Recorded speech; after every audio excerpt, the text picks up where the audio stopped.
ஹாய்ங்க.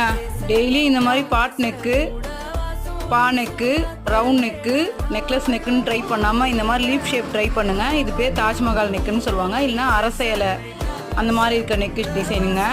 இது ஃபுல்லாக முடிச்சுட்டு இப்போ நான் உங்களுக்கு இதோட ஃபோட்டோ காட்டுறேன். சும்மா ஒரே மாதிரி ரவுண்ட் நெக்கு, யூ நெக்கு, பா நெக்கு, நெக்லஸ் நெக்குன்னு போடாமல் இந்த மாதிரி லீஃப் ஷேப்பை போடுங்க. கொஞ்சம் ப்ராடாக இருக்கவங்களுக்கு பார்க்கறதுக்கு ரொம்ப அழகாக இருக்கும். இதை ஃபுல்லாக முடிச்சுட்டு உங்களுக்கு போடுறேன் இருங்க. இப்போ காட்டின அந்த ப்ளவுஸ் ஸ்டிச் பண்ணியாச்சு. இப்போ பாருங்கள், இந்த மாதிரி தாஜ்மஹால் நெக்கு போடும்போது கொஞ்சம் டிஃப்ரெண்ட்டாக இருக்கும். சும்மா வழக்கமாக ரவுண்ட் நெக்கு, பா நெக்கு அப்படின்னு போட்டு நிற்காமல் இந்த மாதிரி நெக்கு ட்ரை பண்ணுங்கள். ஸோ அதில் இப்போ நம்ம நாட்டு கட்டினா இன்னும் ரொம்ப அழகாக இருக்கும். அதே மாதிரி நாட்டில் வந்து ஒரே ஒரு அந்த மாதிரி ஒரு ஃப்ளீட் வச்சுட்டு விட்டுருவாங்க. கொஞ்சம் டிஃப்ரெண்ட்டாக இருக்கணும், வெறும் பிளெயின் ப்ளவுஸு பார்க்க கொஞ்சம் கிராண்டாக தெரியும்னா இந்த மாதிரி கொத்து கொத்தாக நாட்டு வச்சுருந்தாலும் இன்னும் ரொம்ப அழகாக இருக்குங்க. இது ஒரு காலேஜ் ஸ்டூடெண்ட்டுக்கு தான், பார்க்க நீட்டாக அழகாக இருக்குங்க. 3/4 வச்சுருக்காங்க. இந்த மாதிரி பிளெயின் ப்ளவுஸ் எடுத்து வந்து நீங்களும் கலர் கலராக ஸ்டிச் பண்ணி வச்சுக்கோங்க. என் வீடியோ பிடிச்சிருந்தா லைக் பண்ணுங்கள், சப்ஸ்கிரைப் பண்ணுங்கள். பாய்ங்க.